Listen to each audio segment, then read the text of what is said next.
As you'll have probably noticed and if you've heard, I haven't got a South African accent. I'm from the UK. But this is, don't hold that against me, this is actually going to be my third time in South Africa. So the first time, when I was a much younger man, I was lucky enough to come and play rugby over here. I played for Neisner back in 2001. But you guys have got some big boys. That was a tough experience.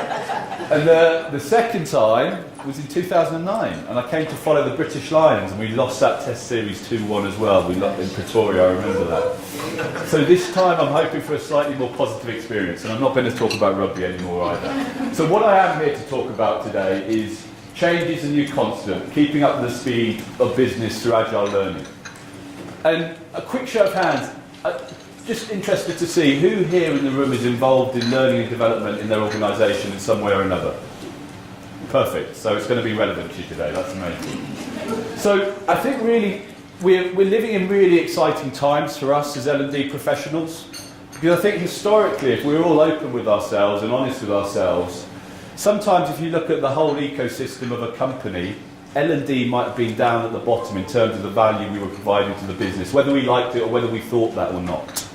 But I think what we're seeing now is that we're moving forward where we're becoming a much more trusted business partner. And we're actually looking to start to see the impact that learning and development is having within the business as well. And that's really what we want to focus today, and how we can achieve that through agile learning. So I work with NetX. We're a global learning technologies company. We're actually repositioning ourselves now as a digital learning experience company, and that's important, and we'll come back to that later. And we're really pleased and proud to be partnering with iLearn to deliver our solutions into the South African market. So in terms of what I'm going to look at today, broadly speaking, we can split it into three areas. And you are going to see a little bit of consistency in the message between what John was talking about and what I'm talking about, which to me is fantastic. You might even see a little bit of duplication of slides, which isn't so great, but we'll work through that as well. But what I'm going to look at is the changing times that we as human beings are living in. And I'm also looking at the changing times that business is going through. Everyone hears about this concept of digital transformation, and John really positioned some of that stuff perfectly in his talk. And we're going to start to look at that. Then we're going to move on and how that's affecting the needs of the learners, the audience that you are servicing in your organisation. And then lastly, we're going to look at what that actually means in terms of the solutions that you can start to take to your customers, your audience, your learners, to create that business impact. And you're going to hear me talk about this term, the consumerisation of learning. And John set this up a little bit for me, but really, consumerisation, purely and simply, it's looking at technology that started in the consumer world that we're starting to see filter into the workplace. And we're really focused on user experience, engagement. You're going to hear me say the word engagement a lot of times. So a perfect example of that is WhatsApp. 100% of you will be using WhatsApp in the room. WhatsApp this year announced that they're going to be, or they released WhatsApp for small business as a way of allowing small and medium businesses of a way of communicating with their customers. That's a perfect example of consumerisation. It's a tough word to say in a presentation as well. But we'll come back to that a little bit later. So this is a really interesting survey, and it was a survey from Deloitte in the US, and it was looking at the executive level, the C-suite in organisations, and what do they expect from programmes that are being introduced into their company. The first is business impact. They want to be able to measure the impact of any programme that's introduced on the business. The second is return on investment. They want to see what they're getting back from the dollar. The challenge and the slightly sobering data there from an L&D's perspective, only 8% of CEOs currently think they're seeing a business impact from L&D. And that's really a problem that we need to try and address, but the good news is it is being addressed. The second issue, and we're halving that, only 4% of CEOs currently think they get return on investment from their learning development programs and initiatives. So that's really what we want to try and address and look at in the presentation today. John mentioned this as well, and we hear this concept of engagement of the workforce. That's a real buzzword now globally. We come across it much more often. This study by Gallup, which John talked about as well, less than a fifth, just under a fifth of the workforce is actively disengaged. So what does that actually mean? They're not turning up on time, they're maybe not turning up at all. When they're at work, they're not productive, they're tardy. And actually, if we look at that in terms of what that is as a monetary cost to the business, it's about a third of every hour of salary. Now, I'm not saying that L&D is the be-all and the holy grail in terms of engagement, but we can really start to look at our users and our staff and our audience and see how we can start to actively engage with them through new digital learning and new agile learning policies as well. So, we've already looked at this as well in terms of the changing times that we're living in. And technology, as we've heard before, is changing our lives, pure and simply, whether we like it or not. If you've got teenagers in your house that all they do is spend their days like this, you probably don't think it's such a good thing. But it's here, and it's increasing at an ever-increasing rate as well. So a prime example of this, how technology is disruption, and we talked about it a couple of times, is Uber. Now I've been in South Africa for a week, I'm flying home tonight. I'd never actually used an Uber before I got to South Africa. Which some of you might seem crazy, but I think I had an affinity to the London cabbies. But in terms of how it's helped me during my journeys and during my experience in South Africa, I can call one in 2 minutes, I don't have to carry cash, I always know where I am on the road. So this is how technology is improving and adding to our lives. And what we want to move on to look at in this seminar now is how we can look at that from a learning and development perspective as well. Now, if we look at, I mentioned this already, we talk about this concept of digital transformation in our day-to-day lives, in business, in all areas of our lives. And purely and simply, digital transformation, it means a lot of different things to different people, but I think it's important that we try and provide a little context behind it. And it's really how we look at using technology to make processes at work as simple as possible, whether that's affecting our external customers or our internal audience as well. But when we see the gaps that are starting to appear here, we start to see some of the challenges that we're facing. So we know that technology is moving forward quickly. We saw that in John's presentation. Moore's law states that computing power globally is doubling every 18 months. It's scary if you really sit down and think of it. But then if you look at us as individuals, we're probably a little bit more adept at adapting to technological change. Everyone in the room will have a smartphone. Most of you might have a tablet as well. A big thing in the UK now is having some sort of artificial intelligence in the home. So Alexa or their other robots, really all we're doing is asking her what the weather's like outside. I don't think we're moving past that yet. But we are adept to adapting to this technology change.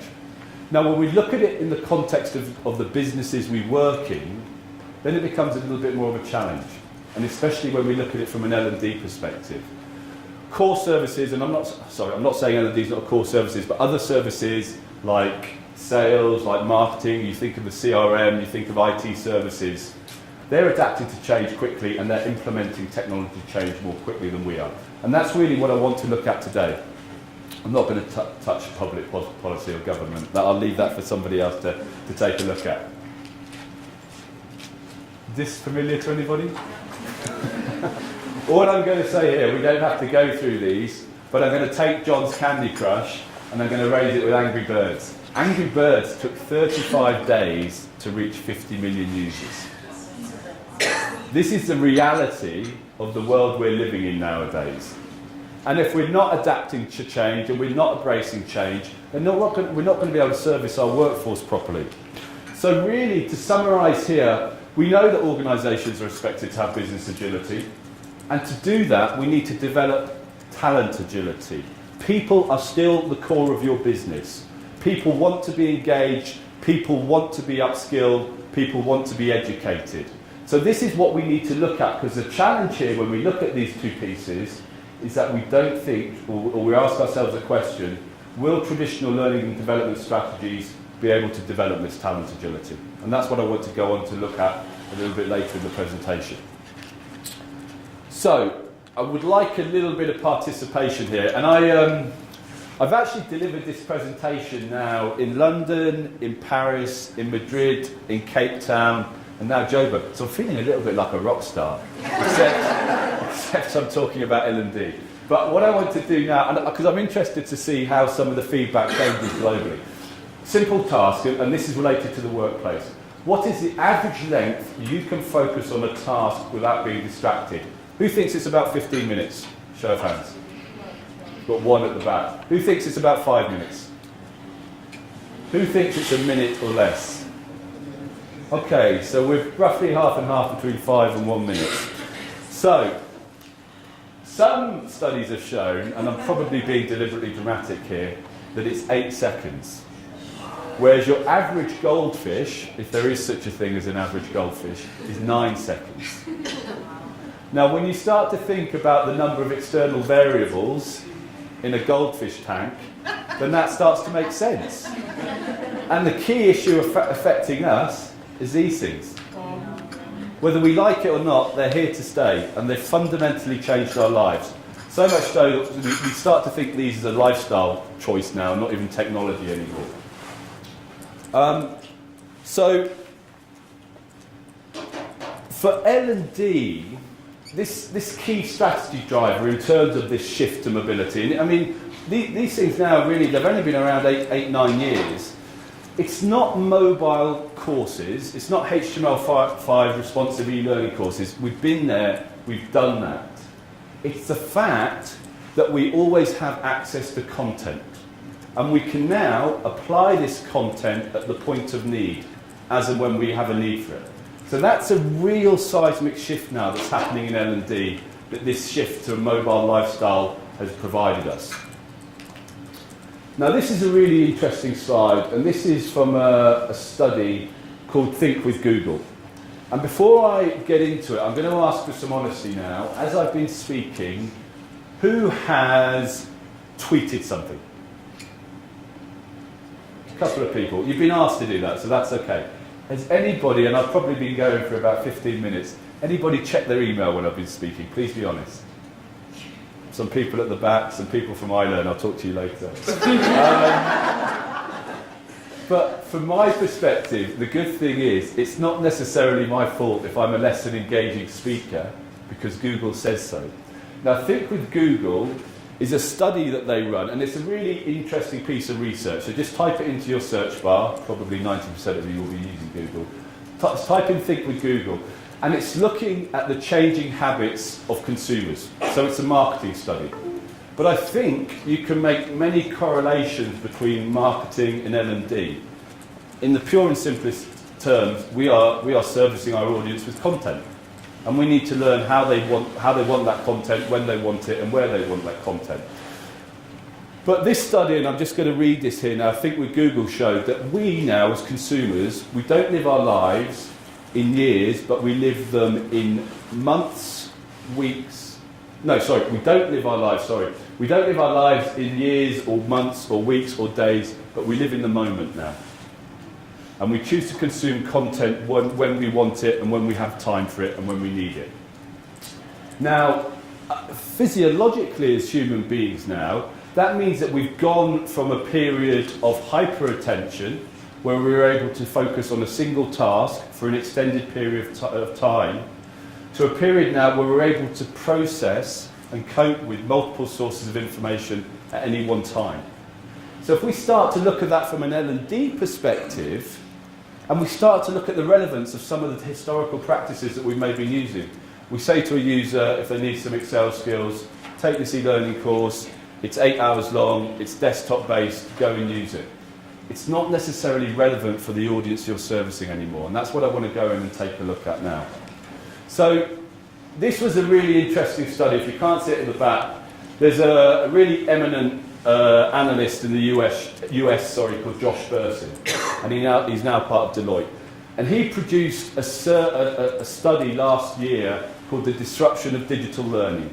If you haven't seen it yet, I see there's a couple of nods in the audience. I really recommend you going to read it. It will probably take 20 minutes to half an hour of your time, but it's really interesting in terms of what's coming into the marketplace. And for a lot of technology vendors like NetX, it was almost like a hallelujah moment, because it provided some context and some validity to what we've been starting to talk to our customers about. And as part of this this article that he released. He did some research, and it's US based, but I think a lot of it is pretty sound and it will resonate with global audiences. And he started to profile the modern worker and then the modern learner in organisations. And what the study showed is that on average, we only have 1% of our working week to dedicate to learning, to training. And that equates to about 20 minutes. That we'll only watch video for 4 minutes max. I would argue that it's probably lower than that. I would argue that it's probably 2 to 3 minutes. And then when we look at what we're doing in our jobs, 2/3 of us complain that we don't have enough time to do our job. 30% of us are working outside of contracted hours. When we are in the office, we're interrupted every 5 minutes. And that 41% of us are complaining that we spend time on tasks that give little satisfaction. So we're overwhelmed, we're distracted, we're impatient, we're out of position. But still, in many cases, L&D policies aren't aware of that. And we're sending people out on courses, we're sending people on long format e-learning. And I'm not saying that there's still not a place for that, but I'm saying there is another way that may be more valid given the conditions that we're now existing in as human beings. So, this is a typical issue that will be affecting many office workers in terms of productivity across the globe. You're in the middle of creating an estimate for a project and you need to add a data filter. It's been 3 months since you've done the training, if you had training. I'd like to see a show of hands now. We've got 4 options. Who's going to use the LMS to find out how to do a filter? Lindsay is. Of course she is. Who's going to ask a colleague? Yeah, I've got a lady called Fatima who works with me. Who's going to use Google? Who's going to read the manual? I don't think they even do Excel manuals anymore. I'm not sure they do. But this just goes to highlight, and you've provided some context behind this. These are the challenges that we're facing now. And this is something that I want to go and look at now when we start to look at some of the, move on to the final stage and look at some of the new solutions that are entering into the market. But before I do that, I work in digital and I extol the virtues of digital every day. But we have to be aware that we can't lose that face-to-face, that human interaction element. It's absolutely key, and I think it's important that you find the right blend that works culturally within your organisation and that works for the people. Because some studies have shown that we're now picking these things up about 150 times a day. And that we're moving from, the Internet of Things is showing us that we're moving from a state of human-to-human interaction to human-to-machine interaction. And the effect on our frontal cortex is the same like any addiction, smoking, alcohol. So we need to be aware and we need to get the blend right, but we also need to recognise that the opportunities that digital can provide us as well. So hopefully I've planted some seeds in your mind about the way business is changing and the way we need to be more agile, around how we are fundamentally changing and how technology is starting to make those, expedite the speed of those changes. What I want to do now is start to look at what we can do to adapt to this change and how we can become more agile in our organisations. And to start with, I mean, with L&D, in its simplest terms, we're talking about platform and content. We're talking about the platform to deliver and the content that we're delivering in that. And I want to start looking at platform. So, who here in the room has a learning management system? Who is happy with their learning management system? But this is the problem, isn't it? And this is key, and I find it interesting from a commercial perspective, because I'm a commercial guy. You talk to their customers, I talk to our customers, and this is pretty much the same. No one's particularly happy, but it's taken so long to get it in place. You're probably in a multi-year contract, and it's hard to displace it. But what we want to start to talk about is how the ways that you can start to engage your learners and maybe add on to existing solutions and promote this more agile approach to learning. And the issue with LMS is the relevance of the LMS now. And I'm just going to look at a couple of points here. The trouble is, content becomes obsolete quite quickly. We can't apply, we talked about the ability to apply at the point of need. In many LMSs, and I'm going to talk very sort of generally here, in many LMSs you can't do that. Someone has to enrol the user in a course, The course is over a fixed date, it's not user-centric, and the objectives quite often are only achieved over a long term. Now this is an interesting slide. This was actually produced by one of our partners in Ireland. Similar profile to iLearn. They deliver a variety of learning services solutions into the Irish market. And they were trying to track the development of the LMS over the years versus the user experience. And if you look at the bottom, so over the last 15 to 20 years, what we're saying here, we've set the bar, very low. And I always like to use this story now, because I'm rapidly approaching 40 now, and I'm British. We go to a lot of dinner parties, and we're very polite. And the first thing we say is when we meet people, so what do you do? Now, when I say I work in e-learning, I pretty much categorically get one of two responses. The first is, what's e-learning? Which is a little bit worrying, because we exist in this bubble and we think everybody knows about it, but they don't. And the second response, which is even more worrying, is, ugh, e-learning. And this is a problem in our industries, because what's happened over the last 10 years, it's been very much driven around compliance. The LMS hasn't been user-centric, it's been pretty much designed with the admin, so when the user finally gets to the content is a single screen of course, with a forward button and a back button in the bottom right corner. You click next, you're not paying attention. Some of the screens might have autoplay animation, so you have to wait until they finish. And then you get to the assessment at the end, which is 80%, it's multiple choice. You try and remember some of the answers when you got it wrong the first time round, so you don't have to think about them the second time round. And it wasn't driving any organisational change, wasn't driving knowledge acquisition amongst your learners, so it wasn't really doing anything. And this is a problem, and this is why I think fundamentally now we're moving into much more exciting times within our industry. So move forward to the last 2 and 3 years, and the bar's been set a little bit higher, because we've seen new technologies start to infiltrate and percolate into the platform world. Things like an increased focus on the user experience. Things like informal learning and social learning, and maybe some gamification in there. And our users, our audience, are starting to feel, well, this is a little bit nicer. And then where we are in the here and now, where it becomes truly exciting, where we're looking at, I told you I had another word in presentations, interoperability, which is a tough one. So we're able to talk about systems. Now, I was talking to somebody at the start of the presentation who used Slack. So Slack's a fantastic tool for unlocking the information that exists within your talent. Well, now we've got an API that you can integrate Slack into Learning Play at the point of need within the channels, which is the content that we're delivering.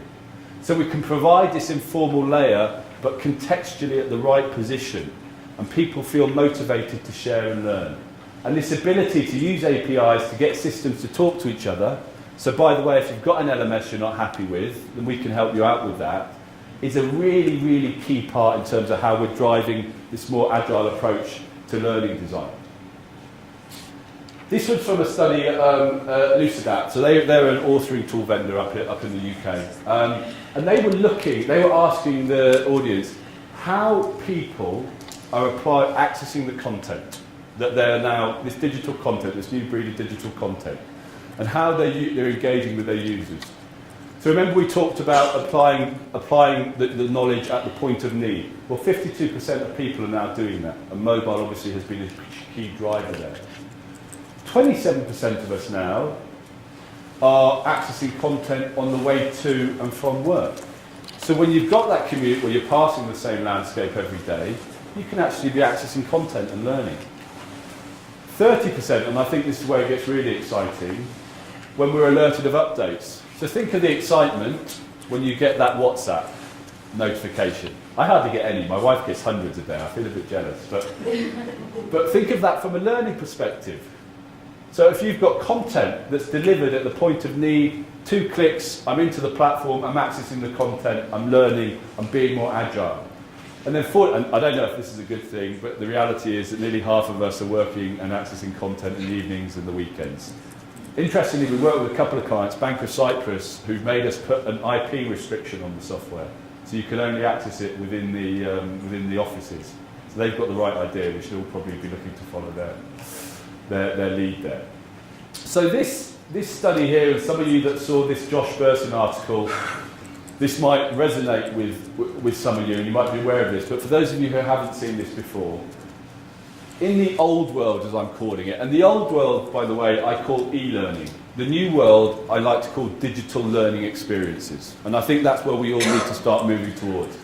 So, that was all going so well. I thought I had a pointer, but I don't. In the old world, really, we were looking at three of these boxes here in this matrix. We were looking at LMSs, we were looking at content libraries, and we were looking at assessment tools. What we've got now coming into the marketplace is this new breed of technology that we can see there on the top right, those three boxes on the top column there. The first is learning experience platforms. Now, what's a learning experience platform? I think the best way to describe this is much like you or I when we access content in our day-to-day lives, whether that's video or music, so talking about Spotify, talking about an equivalent or a Netflix type service. These are digital experience platforms, because we might go in there and search for content, but more often than not, we are now looking to see what content the system is recommending for us, because we're starting to see this low-level AI, where the system knows what profile we are, it knows our previous viewing history, it knows what other people are watching that have got a similar profile to me, and it will make content recommendations. And this is what we're starting to see filter into the digital learning world now as well. And it's at its infancy, and it's probably got a little bit of way to go, but one example of this would be LinkedIn Learning. So LinkedIn Learning knows about me from my profile within the core site, and it can recommend content to me. Now why I say, as a salesperson, why I say it's got a little way to go is because the other day I logged in and it recommended Salesforce CRM training. Now I don't use Salesforce CRM. So we need to start thinking about the validity of data and the amount of data, but we're definitely on the right path. And that's what we're doing with Learning Play, our platform as well. We're starting to be able to map job roles into the system. We're starting to map the skills required for those job roles, and then we can start to tag content. So the system might know what I've done in the past, and it might recommend content to me to reinforce that. We've all probably heard, or some of us have heard of the Ebbinghaus curve and how knowledge retention diminishes over time. So we can start to use these type of platforms to reinforce that knowledge and positively reinforce that knowledge acquisition. And then the other big one there in the top right is micro-learning platforms. Now we talked about this move to mobile. We talked about our diminishing attention span from Think with Google.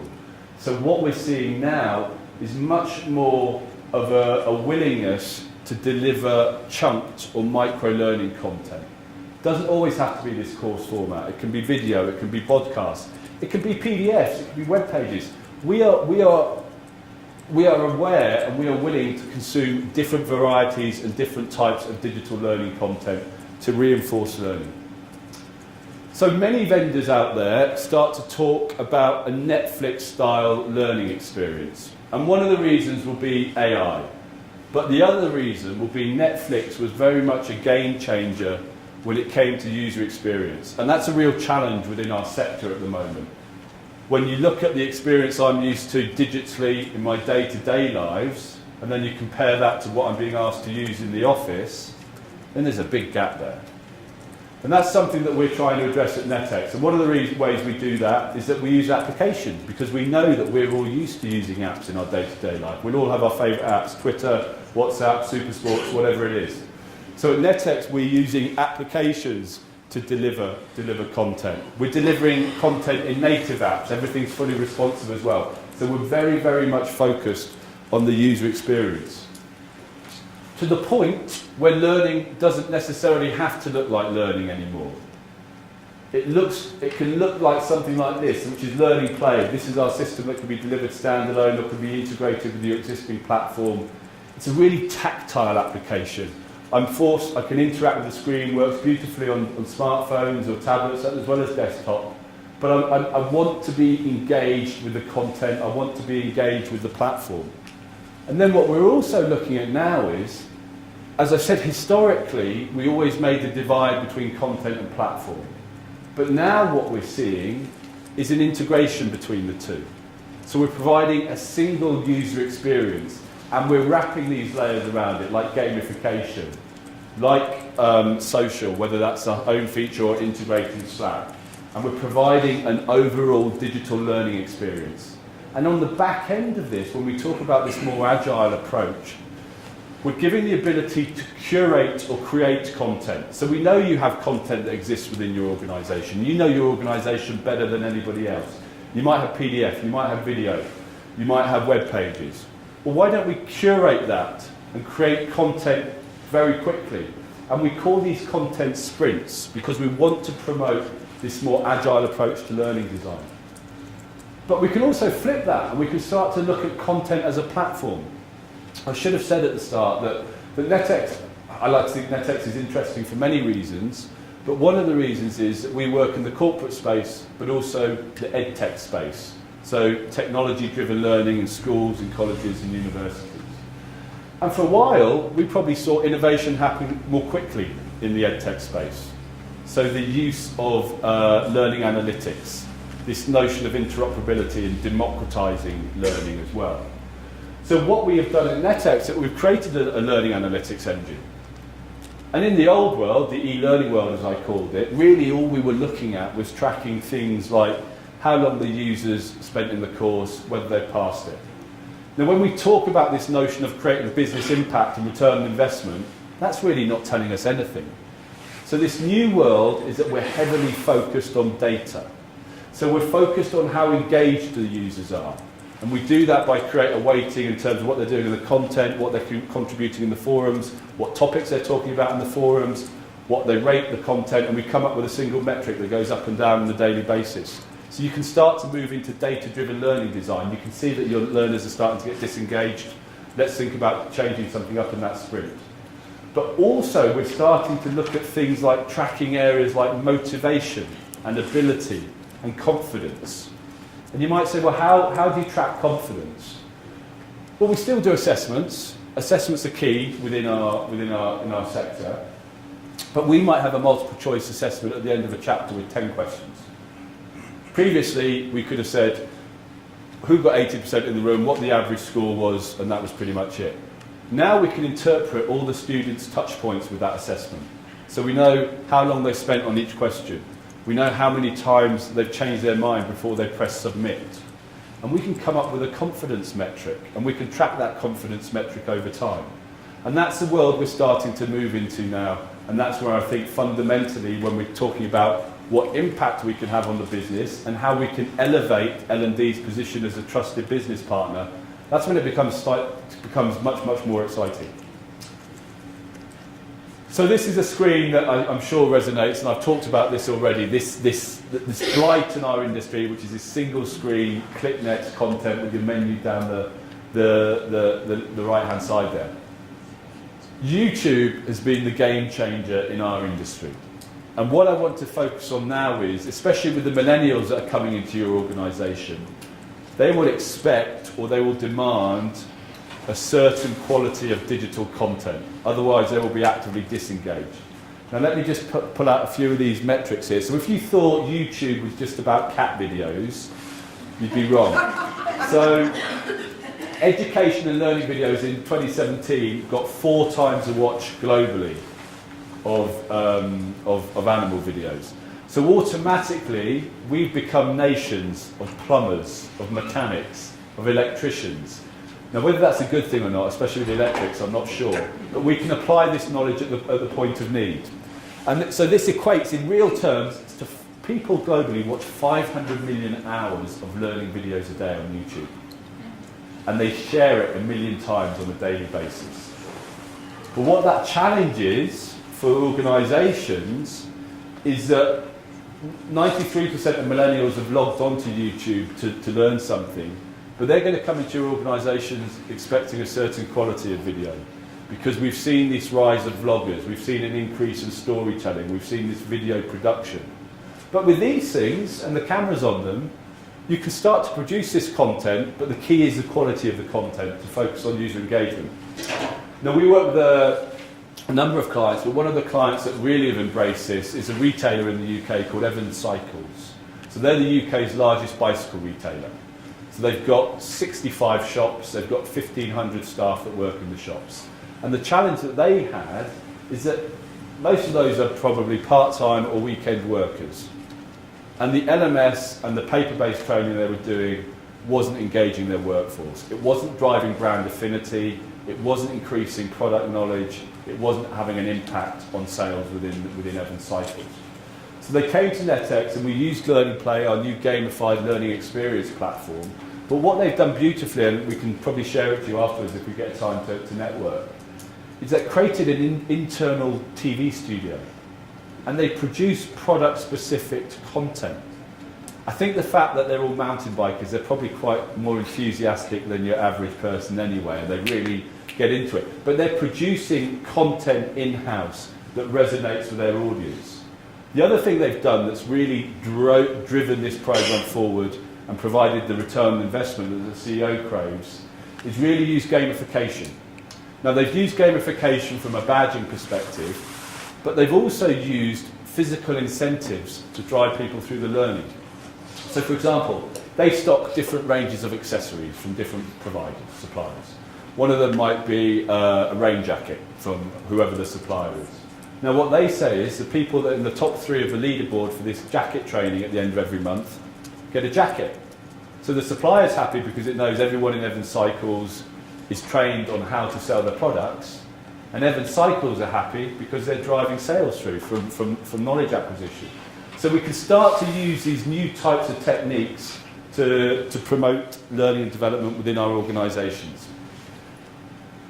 And this is a screenshot from Volvo. Is there someone from Volvo in the room?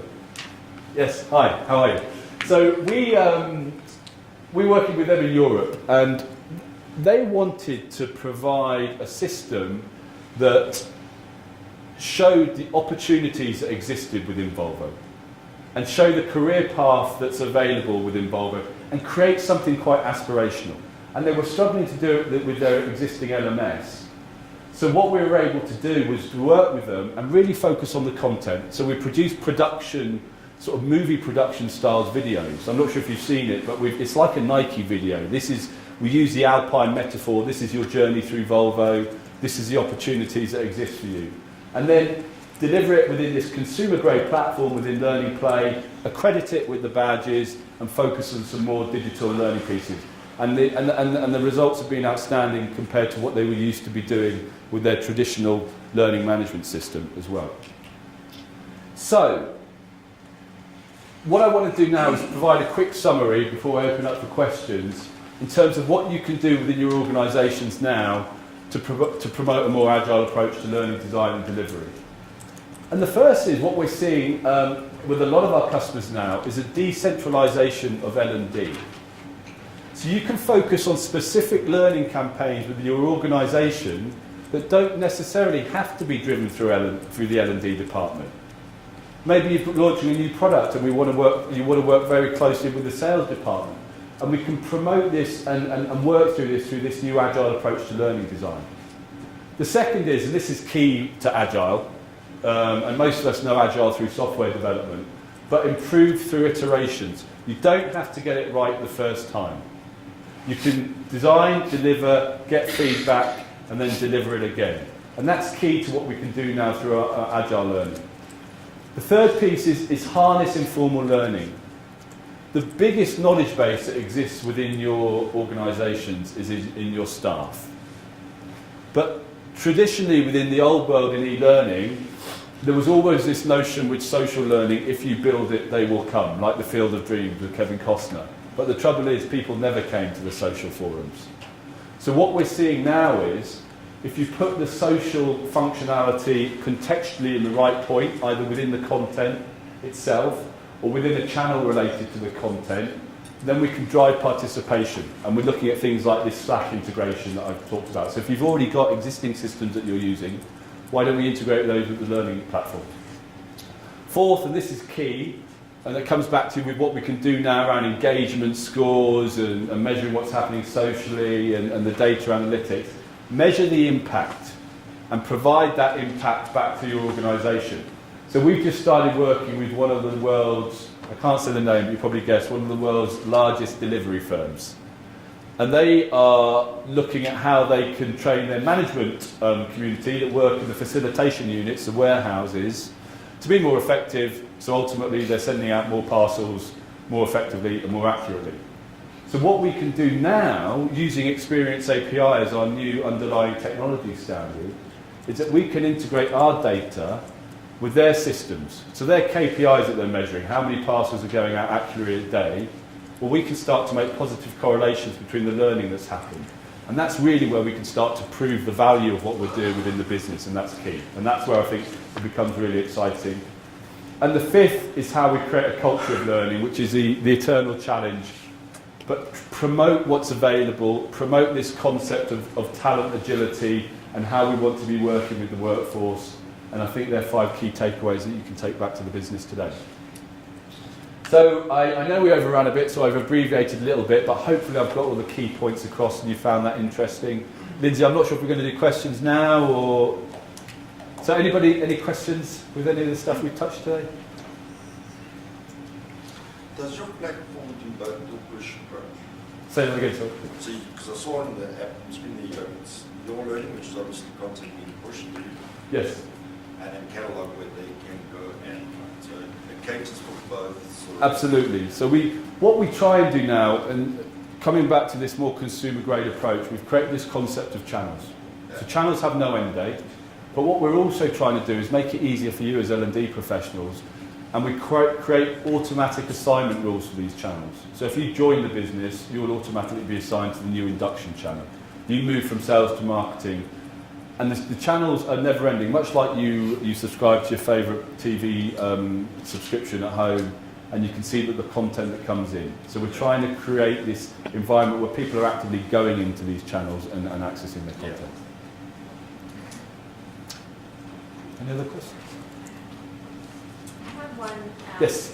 I think it's probably related to the culture question. So I'm in the learning and development function, and I'm sure I'm not the only person that's experiencing this, but we try to get creative and we're trying to move to digitization. Mm-hmm. But the biggest roadblock for us is money. Mm-hmm. So the finance guy gets involved with the IT guy, and everyone's concerned about data and how much the data is going to cost us. Mm-hmm. If we allow every employee to assess our Wi-Fi or Yep. the network to be able to access anything that we come up with Mm-hmm. that is digitized. Which is feedback that we hear more often than you think. And I think what we say to our customers is, well, let's learn to walk before we run. Let's pilot, let's test, let's provide very meaningful data back to the business on how positive this pilot is, and then let's look to expand it. Because I think, and this alludes to back what I've said, the challenge is you've probably implemented these programs before with the e-learning world and they weren't successful. So we're almost having to reprove ourselves and our validity within the business. So why don't we start on smaller pilots, focus on a key business issue that we can provide measurable results against, and then take that back to the business and say, now we can extend it. Can I just share some learning experiences that we tend to the whole mobile data issue, the cost, and who's going to cover blah, blah, blah. I tend to think we overthink, we place too much importance on it. Because you're always going to have a situation where you're going to have people that offer these jobs, and those are the guys that are going to go, well, he's paying for this, I'm paying for it. Those guys building a career, how are we going to be a question? We've seen recently that we also try to say, okay, well, it's only good about it, and we've seen a growth in mobile users using their own data at their own cost as a natural sort of, because it's just more convenient for them, or whatever the case is, according to the stats guys, evenings on the way from the work, that does pick up. So I think it takes too much focus on it. It's definitely a consideration, but I think it's more than nice to have as an incentive as opposed to a deal breaker on that. Yeah, absolutely. Thank you. Another question at the back? Just to tie in with the data. Yes. I'm doing work with iLearn currently on content that we're trying to put together for learners, for graduates. I think you guys did mention to me it can be remote. Like you said, the company wants the content to only have access to certain IP addresses. So where it's important for my business is, in South Africa, there's a lot of students who come from rural areas. Sure. They Yeah. don't have access to Wi-Fi. Your content can, if it's downloaded, they can do it offline. When they get to the office, it updates Yes. and it ties in. It does that correct? Yeah, we have a native app that allows you to do that. So you download it when you've got connectivity, you take So it doesn't have it. to be a live online. It's, Yeah. you've downloaded, you've got access to that chat to whatever you're doing on the gamification, and when you get to the office, your mentions Absolutely. and everything will tie in together. So that's safe. So it does. Yeah. And that's a big concept. And the other thing I'd say is as well, and I understand the data issues in this market, and I talk about video a lot, but it doesn't always have to be about video. So maybe if we know that we're designing content that's going to be delivered on mobile devices, well, we can look at moving images with text, we can look at infographics, we can look at other content. So it's knowing the audience, it's knowing the delivery, but we do absolutely have the ability to download and reconnect as well. Yeah. Because it's not free yet in our country. No, I understand. I understand. Yeah, we get drilled, yeah. We get, yeah. Okay. Well, I think I'm going to be around if you want to catch me. Hopefully there was some stuff you can take away with that and you found interesting, but thank you for your time.